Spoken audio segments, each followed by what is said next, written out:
Julian menyusun satu persatu untuk membongkar kejahatan keluarga Pak Gunawan di balik kematian kedua orang tua Safira, dan ingin memastikan apakah Mama Lestari, Rafael, dan Pak Gunawan terlibat di balik pembakaran rumah orang tua Safira. Di sini Julian akan kembali penyamarannya menjadi detektif untuk melanjutkan penyelidikannya yang sempat tertunda karena Julian mendekam di penjara.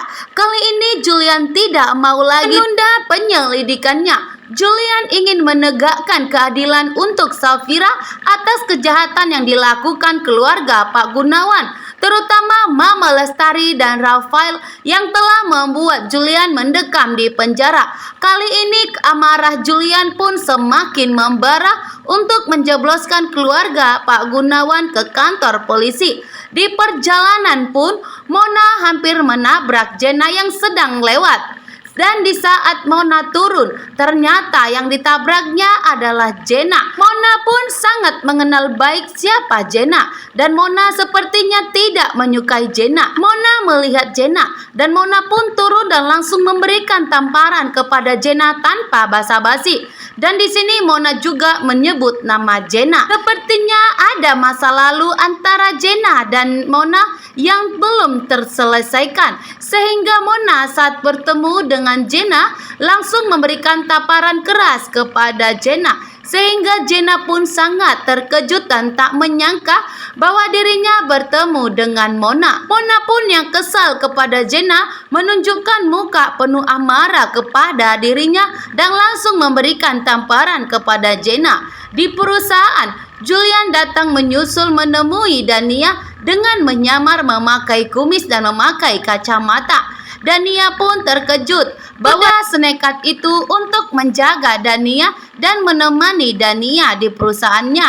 Dania tidak mau jika identitas Yuda terbongkar dan diketahui semua orang. Di sini pun Dania sangat panik jika Yuda terlalu nekat jika tidak menyembunyikan dirinya.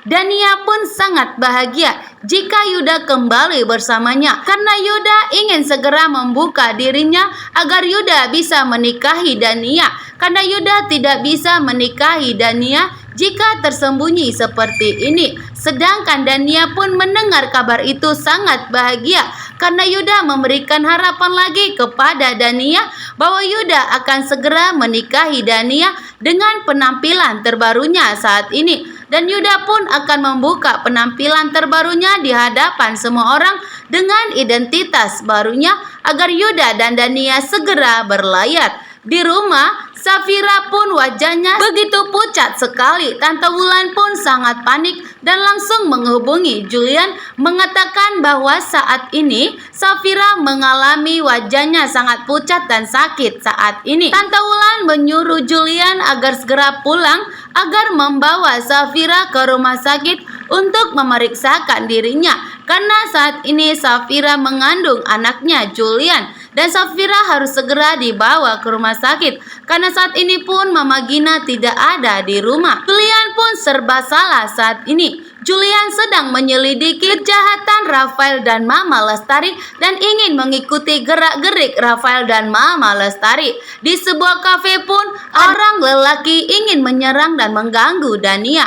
Untungnya Yuda ada menolong Dania sebagai garda terdepan untuk Dania. Dania pun sangat terkejut jika Yuda terluka. Tanpa sengaja, Dania malah menyebut nama Yuda sehingga membuat Rafael sangat terkejut. Rafael pun ada di sebuah kafe itu. Rafael melihat lelaki dan Yuda sedang bertengkar dan Dania tiba-tiba menyebut nama Yuda. Rafael pun tak menyangka ternyata Yuda masih hidup. Dania dan Yuda telah membohongi semua orang selama ini. Ternyata pemakaman Yuda itu pun palsu. Rafael sangat kaget. Ternyata Dania berhasil menyelamatkan Yuda. Dan apakah identitas Yuda akan segera diketahui oleh Rafael? Terima kasih banyak.